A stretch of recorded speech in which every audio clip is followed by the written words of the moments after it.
Please call me S. For the first time, we're hearing the words of the man allegedly held captive for 20 years inside this house in Waterbury, Connecticut. S says, quote, "My name is my choice, and it is the first of many choices I will make for myself now that I am free." A powerful statement from a man who says he was held captive for 2 decades. The man who is now 32 years old and weighed just 68 pounds when he was rescued in February. Come on, down. Who else is in the house? Who else is in here? My stepson is in here. His stepmom is facing charges that could put her behind bars for decades. She's claiming her innocence and she's now out on bond, but has continued to claim her bond conditions are unfair. We're on the case presented by Law&Crime. I'm Stewart.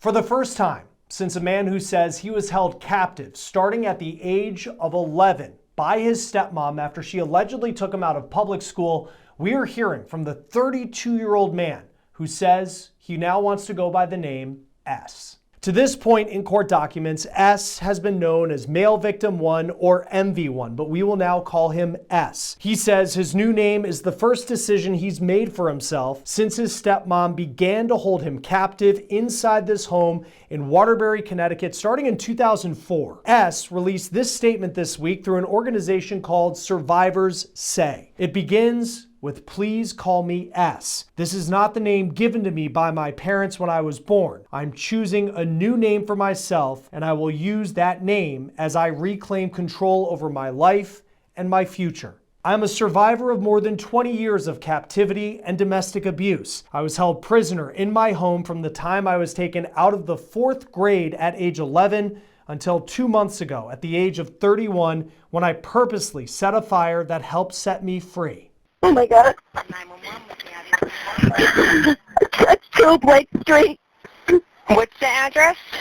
Please hurry. It's 2 Blake Street. There's a fire. That's part of the 911 call Kimberly Sullivan made on February 17th as smoke filled her house. She is S's stepmom and the woman accused of being responsible for a case that the most senior members of law enforcement say they have never seen before. This is the body cam video of what Waterbury authorities saw when they responded to the house on February 17th. But your stepson's still inside? Yeah, he's right here. Okay, yes, come out. Come down the road. Come on. Not only on that body cam video do we see Sullivan. Got one victim right here. We see firefighters taking S out of the house. His identity is blurred, but you can see this 32-year-old man being taken to an ambulance. He weighed just 68 pounds. Once in the hospital, S told police a story of a life that for 2 decades was lost and forgotten, only known to those who lived inside this house. In court documents, S told detectives some of his earliest memories were sneaking out of his room at night to get food and water. When it was found that he was doing this, he was locked in his room. He recalled drinking from a toilet because he would only get 2 cups of water a day, and that was just the beginning. Waterbury police released pictures that show the disgusting conditions inside the home. S says that he kept track of the years by listening to NASCAR races and UConn basketball on a radio near his room. He says he set the fire that would bring his story to light using a lighter that he took from his father, who died last year in January, according to police. He also used printer paper and hand sanitizer, which he learned can be flammable. In his new statement, S goes on to say, "I'm speaking out today to begin the process of reclaiming my life and to have my say in how my story is told." Kimberly Sullivan was arrested on March 12th. That was nearly a month after the fire at her house, and this is a picture of her in custody. She faces charges including assault in the 1st degree, kidnapping in the 2nd degree, and unlawful restraint in the 1st degree. I want to thank our sponsor, Experian, for sponsoring this episode of On the Case. Experian can help you stay on top of your finances. April, of course, is Financial Literacy Month, and Experian is all about that all year round. The first step to take control of your credit and finances is to download the Experian app. The app has tons of free tools at your fingertips to help you take control of your financial life, like your free FICO score, which can help you boost your FICO score instantly for free with Experian Boost, free access to a marketplace of credit card, loan, and auto insurance options matched to you, free credit monitoring with real-time alerts to keep you in the know on changes to your Experian credit profile. And let's not forget, you can easily freeze your Experian credit file for free in the app, helping protect you against identity theft. Make sure your finances are always in good shape with Experian. Use the link in the description or scan the QR code on your screen to download the free app. Results will vary. Additional terms may apply. See App Store for details. S told detectives when the fire started that Sullivan unlocked the door to his room to let him out, but she also demanded that he wash his face before he escaped, allegedly not to tip off first responders to the house of horrors that she allegedly created. In his new statement, S says, "I am much better and stronger than I was the day the first responders carried me out of my home. I am beyond grateful for the care I have received since then. To all the healthcare professionals who have helped and nurtured me, thank you." There's no doubt that S's words in this new statement are powerful, and his words have already been powerful in court. Kimberly Sullivan was initially held on a $300,000 bond, which she was able to post. She's free from custody as we speak, but ahead of her not guilty plea, the state of Connecticut filed a motion to update her conditions of bail to include house arrest and GPS monitoring. The state said since Sullivan's initial appearance, their case became stronger. The prosecutor shared this line from his personal conversation with S. Since the arraignment, the state has had an opportunity to meet with this victim. This victim is afraid. This victim lives in fear. I introduced myself to the victim, explained who I was. His first question in this fear is, why is she out walking around when I was locked up in a room for 20 years? The judge decided to put Sullivan on GPS monitoring but denied the request to keep her on house arrest. She is currently, according to the judge, staying with one of her adult daughters. In court, the state of Connecticut has said they believe their case is strong. Sullivan pleaded not guilty, and her attorney has said she's completely innocent. In S's statement, he says, quote, "I ask everyone involved in my story to fully cooperate with the authorities who are helping me seek justice for these crimes. I also ask the public and the media to respect those investigations and my privacy as this process plays out. This isn't just a story. It's my life." The state has said since Sullivan's arrest, additional witnesses have come forward, including someone who said they were a friend of Sullivan. A friend of the defendants of 21 years has come forward and provided a written statement to the state, to the police, that in the 21 years she's known this defendant, she's never spoken of a stepson. She was shocked to learn she had a stepson, and that friend was never allowed in this house. From Sullivan's side, her attorney claims since her arrest, she's had to go to a hospital for mental health treatment, is innocent of the charges, and has been the victim of threats. I've actually advised her to leave the state initially, given the media attention, for her own safety. If the court was to put her on a GPS monitoring bracelet, she would not be able to do that. If the court put her on an EMS, she would not be able to leave the residence where she is. That would create additional safety concerns. In his statement, S goes on to talk about the public support he's received. In his statement, he says, quote, "Thank you to everyone at Safe Haven Waterbury and everyone who's given to the GoFundMe page that will help cover some of the overwhelming expenses I will face in the weeks, months, and years to come." Safe Haven Waterbury is the nonprofit running this GoFundMe page. At the time of this recording, it's raised roughly $295,000. For as shocking, disturbing, and infuriating as the story S tells of what allegedly happened inside this house, he says there is even more to it. He says, quote, "Much has already been said, and that tells part of the story of the abuse I endured. Someday, perhaps my whole story will be told." S is speaking through a nonprofit called Survivors Say. According to its website, it's a nonprofit that helps survivors of abuse with being advisors, advocates, and spokespeople. One part of S's statement that stood out to me relates to something I remember him telling detectives in his initial interview. S told police, "I've been kept a secret my entire life." He said the only time he was ever allowed to have fun was on Halloween, and the last time he did that, he dressed as a firefighter. He was 12 years old. In his statement, he thanked the people who are now helping him recover, saying, "I appreciated the chance to have my first ever birthday party to celebrate turning 32. One thing we did notice in S's new statement is that he makes no mention of Kimberly Sullivan or specifics about what police alleged that she did. Joining us now to talk about this case is retired NYPD detective and host of the Gold Shield podcast, Tom Smith. Thank you for taking the time, as always, to be with us. This is such a tough story every time it comes out, but this time we're actually hearing from the man who wants to go by S. What stood out to you in reading through this statement that he's put out? What he says is the first time that he's been able to speak to the public in 20 years. It's heartbreaking, and you try to put yourself in that kind of mindset or that situation, and it's impossible. His recollection is going to be something that is going to be dove into, specifically when, where, how, all of that is what's going to have to come out with this. But the statement is just chilling of what he went through in all these years. And, we take things for granted a lot of times, and you think about erase the last 20 years of your life and where would you be? So it was quite chilling to finally hear from him. Yeah, and he was 60. This man is 32 years old now. He was 68 pounds when he was rescued on that night in February. If you were to interview him as a detective, you're trying to gather information on this case, knowing that he has been through clearly some sort of physical trauma, but then mentally he has been allegedly held captive for 2 decades. How do you go about that conversation to put together a timeline of what happened that could be used in a trial? Well, you said it, timeline. That is the biggest thing when it's going to be coming down to this and what you get from him.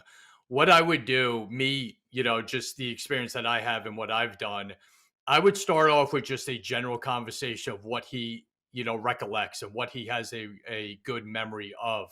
And then I would actually break it down by either years or go back as far as you can and go one by one. The biggest challenge is going to be if he had any recollection of time. That's going to be a big part, because that's going to dictate where you can go or how far back you can go, and when it hits on certain subjects that he was, involved with. But that's going to be a big thing of just his time recollection is going to be big when it comes to piecing together this horror story. Truly a horror story. The part of the criminal complaint that gave me goosebumps when I read it was that he kept track of the years by listening to a radio where there are either NASCAR races or Yukon basketball. So he knew what year it was. And that is something that just, it's just chilling even when you say it. What type of communication, now that he's given his initial statement, he's physically recovering, we're heading from a trial court case standpoint to preliminary hearings. Who knows when this could go to a trial? Kimberly Sullivan's pleaded not guilty. How much communication are detectives still having with him as the process goes on? Oh, probably quite often, I would imagine, because it's important. I mean, he is the case. So, the evidence of what he went through and what can be held against her is going to be very important, and he's going to dictate that. So hopefully he's, open to a constant conversation with detectives and the district attorney's office, investigators, and the DAs themselves, of putting together a really strong case, because this is one of those, like all of them, but this is one in particular.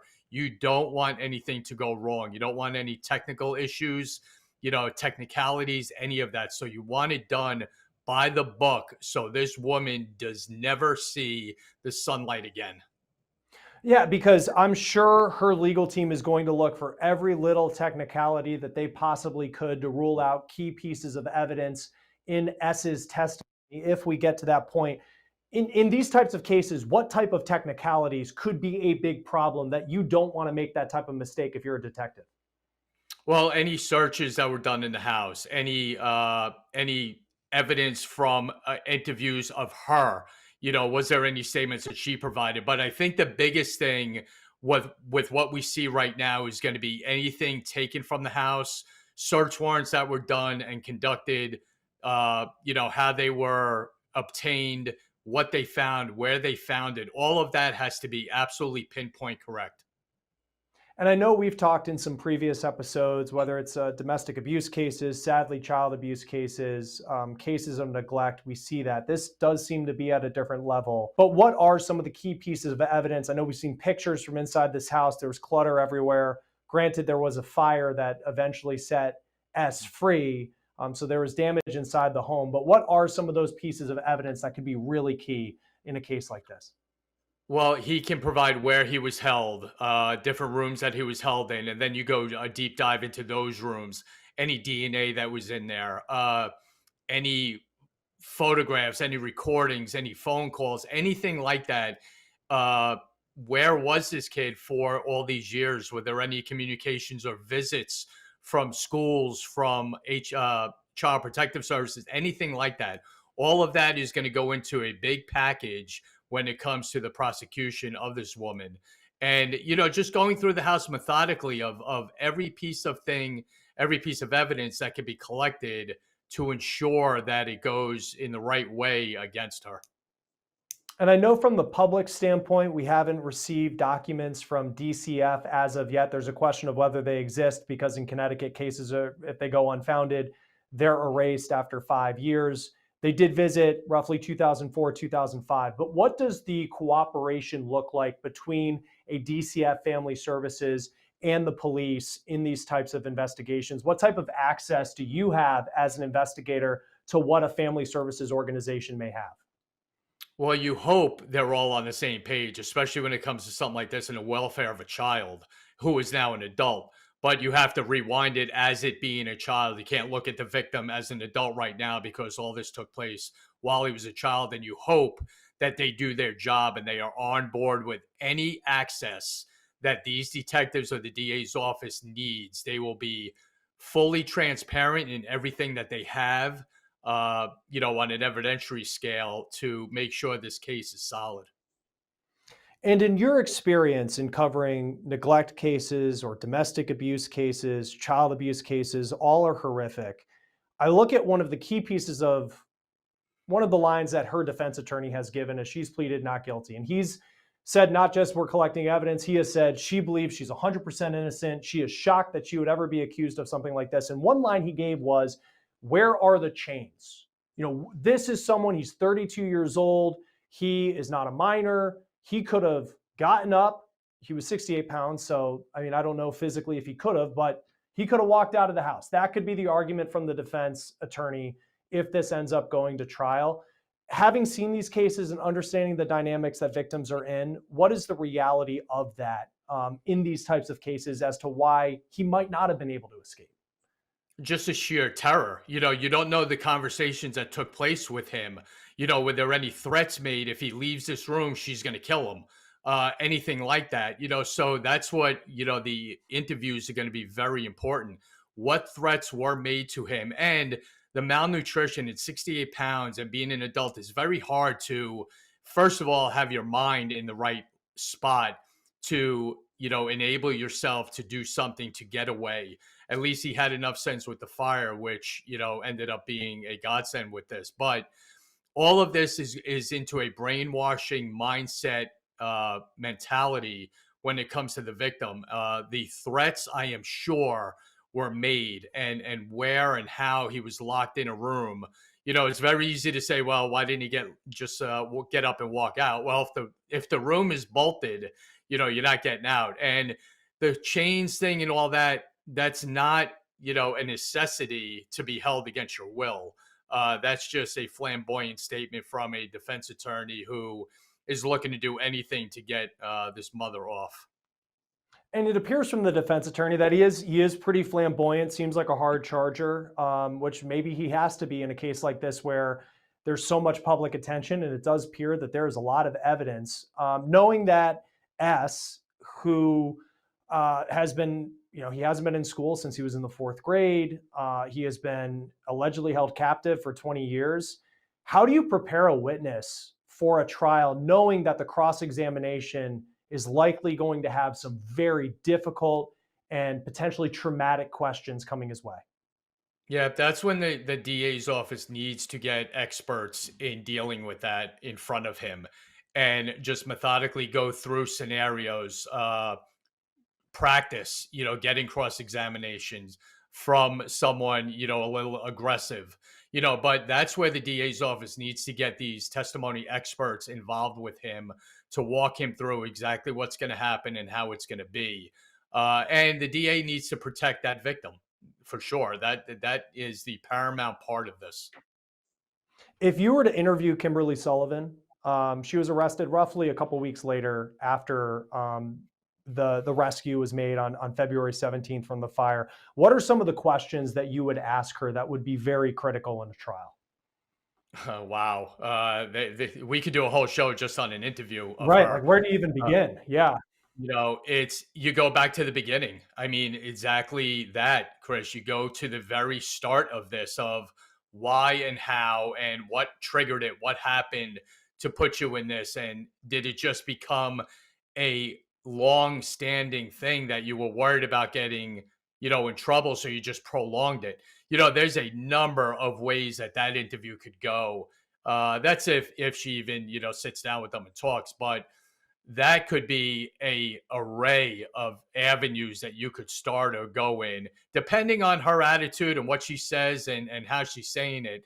I think, though, if she did talk with a couple of experienced detectives, you could just keep going and keep going as long as you need to finally get to where you want to be.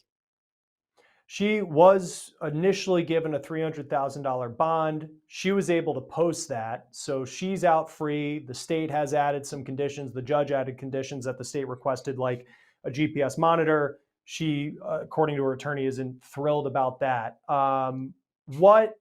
I guess for you, like, I know you watched the court case play out as an investigator. You can only do so much work. Just what's your reaction to the fact that she's accused of what so many people have said is the worst thing, if true, that they have ever seen, and yet she is not behind bars ahead of her trial?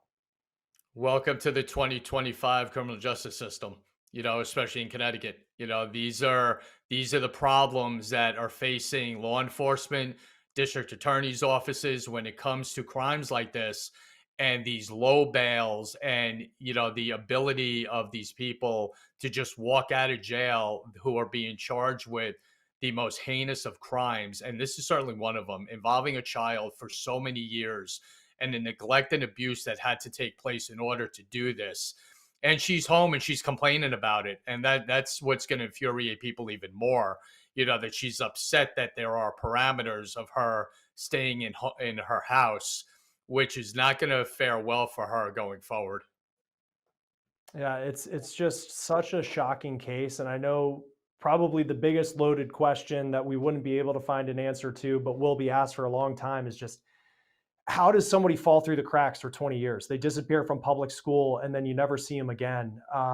In cases that you've covered, I mean, what typically are the reasons that someone can just completely go off the radar and be forgotten?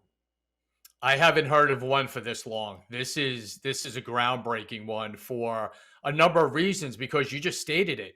There's so many entities that are involved in this child's life. Where are they all? From school to notifying the police that he hasn't been there. Who knocked on the door and when? What were those conversations like with that mother? I mean, there is a litany of problems when it comes to the follow-up of this case that is probably going to be dug into separately, maybe once this trial is taken care of, to see who else is responsible for this case and where it ended up. There's going to be a lot of people that need to be accounted for when it comes to what they missed and what fell through the cracks and what wasn't followed up on. And I think that's going to be just as important as this case when it comes to this child's welfare. Yeah, and it speaks a lot to just how shocking this case is, because, I mean, we've talked often about these types of neglect, domestic abuse, child abuse, those types of cases, but this just seems for 20 years on a completely different level. And in many ways, it's still just beginning. Tom Smith, it's always great to have you on Law and Crime. Thanks for taking the time to talk with us about this case today. Anytime, Chris. Thanks again. Kimberly Sullivan is next expected in court on April 22nd. For On the Case presented by Law and Crime, I'm Chris Stewart. We'll see you next time.